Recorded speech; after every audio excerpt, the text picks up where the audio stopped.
That if he truly believes that there is a superhuman extraterrestrial power overriding everything that happens on this planet that stifles opinion and stifles free speech, then why is he still with us? Why haven't the lizard men taken him out? How's it going? It's 3-0 for us so far. Exactly. Leading the radio show. 2 on CFUN. His book signing at Chapters. Actually, Chapters gave us another one. I think it's 4-0 when they kicked him out when their security guards grabbed him by the scruff of the neck and threw him out. So I count that as at least a half. This is Richard Warman of the Canadian Green Party. Richard is leading the campaign against David. His aim is to get David deported and his books seized and incinerated under Canadian hate crimes legislation. That's the other thing. David Icke says that no one has ever read his books. Anyone who criticizes him has never read his books. When David Icke says lizards, does he mean Jews? No, well, half the time I think they're intermixed, because if it's all the Illuminati, and most of the Illuminati are famous Jews, and if the Illuminati are descended from extraterrestrial fourth-dimensional lizards, as they are wont to be, then yes, I think unfortunately Mr. Icke is referring to them as lizards. Gentlemen, here's to cooperation. Cheers. Gentlemen, too evil. I think we can release the hound now. You know that David thinks that you're the hidden hand behind all of this. Make a note. He's on to me. Well, yes, of course. I am probably descended from some sort of fourth-dimensional, if not even fifth-dimensional lizard, but David's not ready for that information yet. David's just not ready. A representative from the Anti-Defamation League is in town to speak at the university. Tony and Erin from the coalition hope to co-opt the audience to their mass anti-Icke picket at David's lecture on Sunday. Now, when we talk about Holocaust denial, I think the first thing we have to understand is the nature of the message.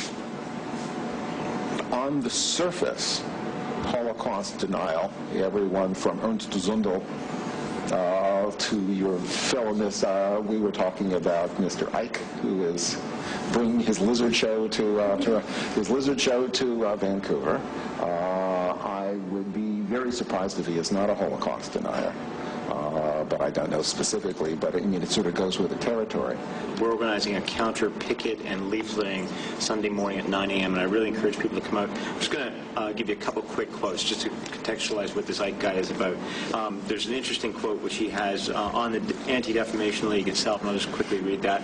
In Britain, I'm told by an extremely reliable source, very close to the intelligence organizations, that the far-right group, Combat 18, which is a fascist group which is exploding, is a front for the sinister Anti-Defamation League, the United States arm of the Israeli Rothschild Secret Service, the Mossad.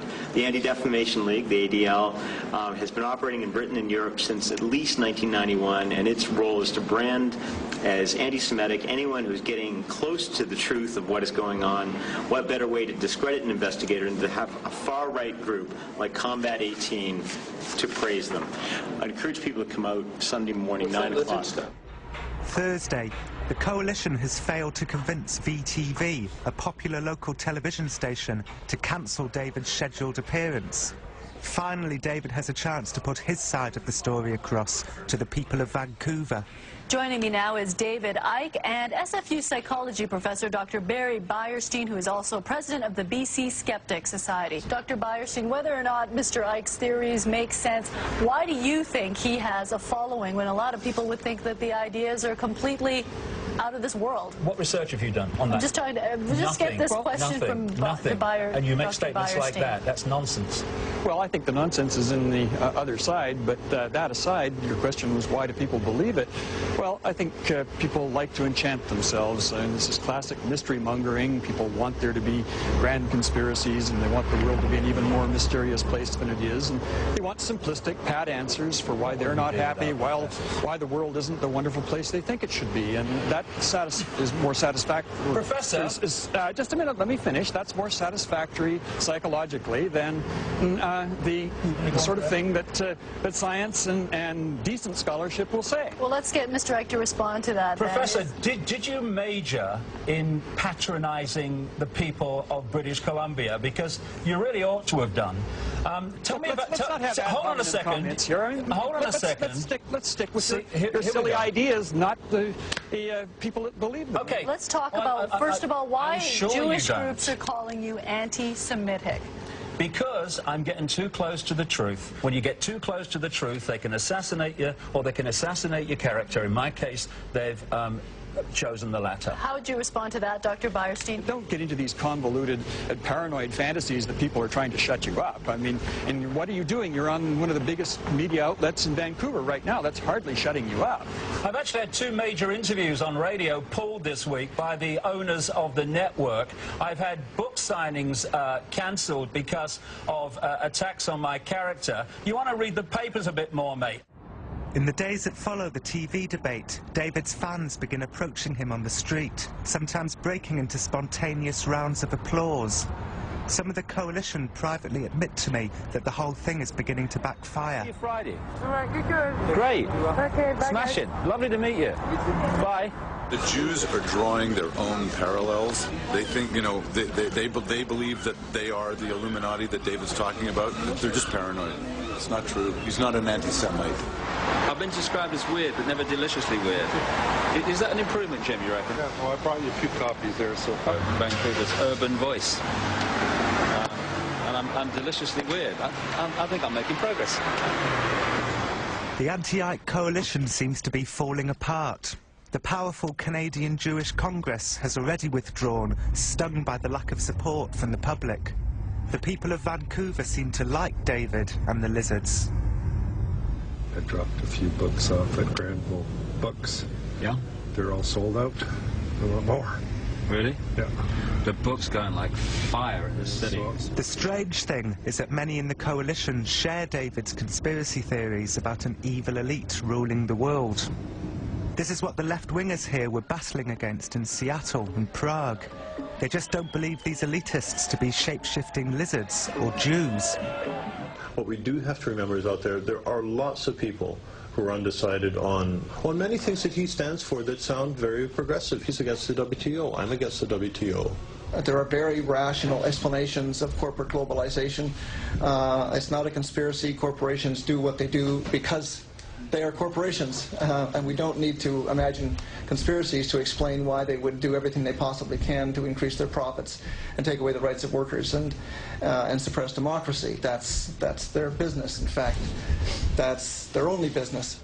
The problem is this. David Icke has become so popular here in Vancouver that those people who don't believe in the lizards are beginning to seem like has-beens. His views are expressed as the answer. You know what I mean? A lot of, especially young people, are getting involved in these issues, and they're seeing the, this big task before them. And we sort of have the answers as a group of people, but David Icke has the real answer, and it's these conspiracies and their lizards, and that's linked to dehumanizing, the Jewish elite. People who are just finding their ground on these issues are like, don't tell me I'm stupid, I'm looking for some answers, and he seems to have them. But it is all over for the coalition. By the end of the week, they disband.